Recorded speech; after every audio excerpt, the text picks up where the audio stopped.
Hey, what's up, guys? It's Jason Julius. I'm here at my place in sunny San Diego, kind of hanging out, kind of kicking back after I spent about the last week up in San Francisco, just getting out to kind of clear my head, be around some good people, and kick up the creativity. Drank a lot of green tea, which I'm drinking here. Anyone who knows me knows I like to drink a lot of green tea. But anyways, while I was up there, I was able to do a lot of thinking, and there was one particular sort of abstract notion that was sticking in my head that I kind of wanted to share with you, because I think it will serve you in growing your relationship and your sex life and your life in fulfillment as a whole. Really, it all started with an article that I read, and the article was basically about happiness and fulfillment, and what are the things in our life that really bring us happiness and fulfillment. And long story short, the article, looked into, is it the amount of material things a person has, or their level of wealth, or where they're at in their life. What it really boiled down to was happiness and fulfillment was correlated directly with the quantity and quality of people and relationships in a person's life rather than any material things or wealth or anything of that nature. So that really started a seed in my mind of thinking. So when I was up in San Francisco, I was just kind of really just thinking about life in general. And if you think about it, there's three key areas of our life that we're constantly working on, we're constantly focusing on, whether we think of breaking them down into these areas or not. The three areas are, first of all, health, which would include your diet and your fitness and things of that nature. The second one being wealth, which would be pretty much anything you do to generate an income or work towards generating an income, whether it be going to school or having a job or being an entrepreneur and building your business. Wealth would be the second area that a lot of us focus on. And the third area is relationships, and that's with friends, family, and even your sexual relationship. But when I looked at all three of these areas, I really realized that a lot of us focus on ones that won't necessarily serve us as much as they could in the long term, and we sort of neglect areas that have the potential for the most long-term fulfillment and happiness. And what I mean by that is all three of those areas, in order to be, as human beings really, in order to grow, we need to really be improving in all three of those areas. But what happens is so many of us focus on one thing or another more than the others, and those other areas can potentially suffer from that. And what I mean is, if you are not growing in your health, for instance, if you're not keeping up and using your muscles and watching what you eat and really being healthy, in the long term, you're not going to grow and you're going to start to deteriorate. Same thing with your wealth. If you're not looking to the next level, if you're going to school, you're probably looking to the level of starting a career. If you're in a career, you're looking to move up. If you're running a business, you're probably looking to, what's the next level for your business.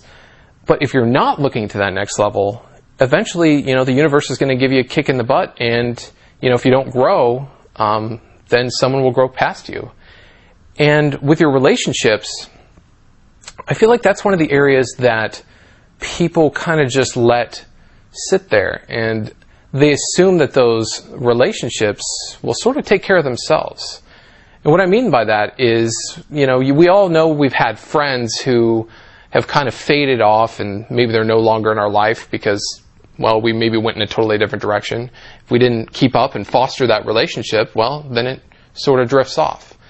But we all keep up relationships with family members, and we have to work at them. They're not always perfect, but we get past hurdles and we continue to grow. And with those relationships that grow, those are the ones that have a deep level of fulfillment in the long term.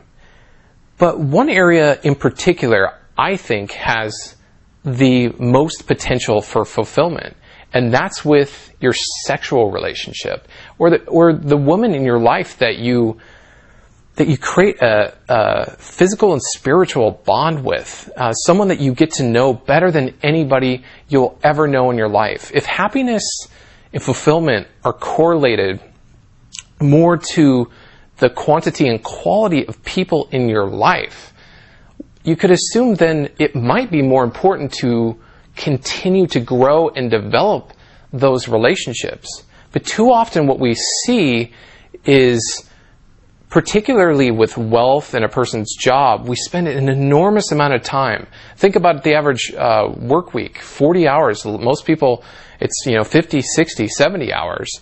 And we don't get to see our families and as much as we'd like. And we're constantly focusing on the wealth.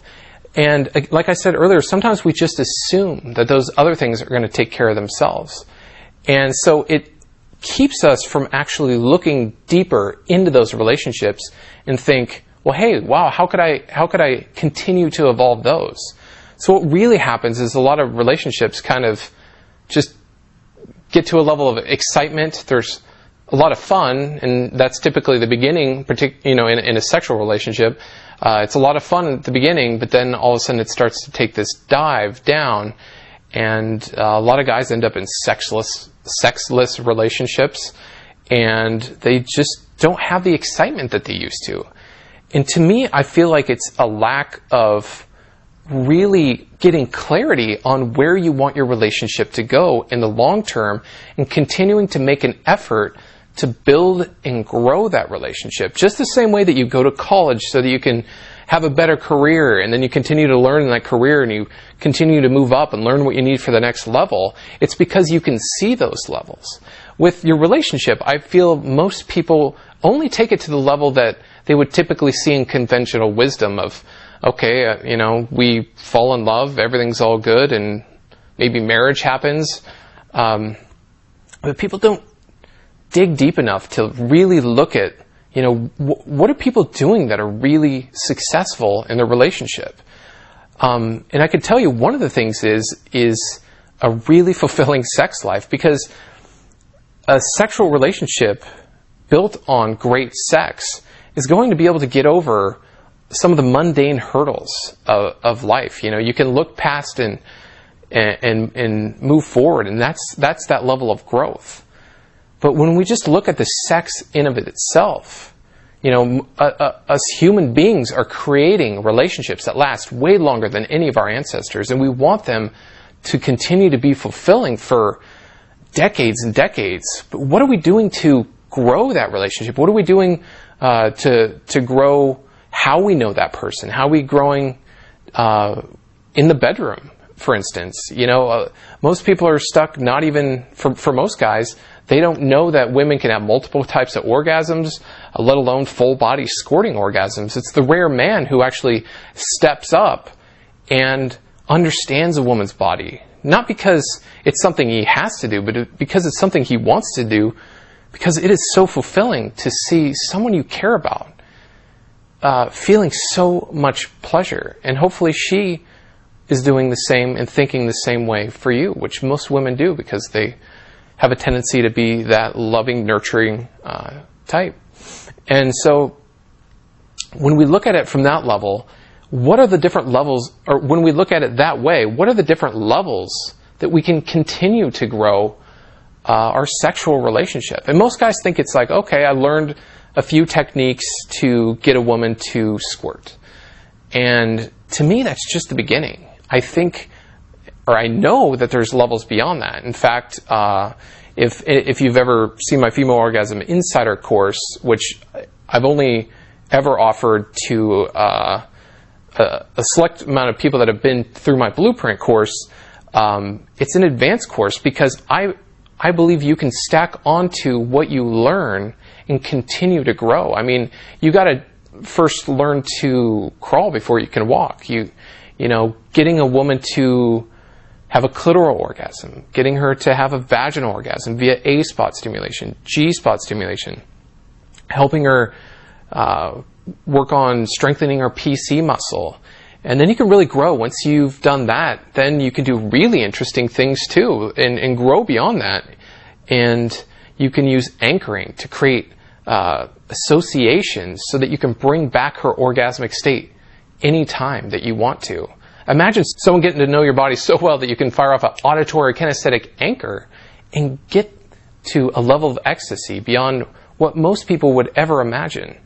And I think continuing to learn this is what allows you to continue to grow in your relationship. If you just let it stay stale and assume that it's going to work out because sex feels good to you now, then I think you're really not focusing the level or the way that you could in the way that you do in other areas of your life into your relationship. Now, I know some of this might sound a little abstract, but what I really, really want to upload into your mind is the idea of not just thinking of sex as something we already know how to do, but sex as something that continues to evolve.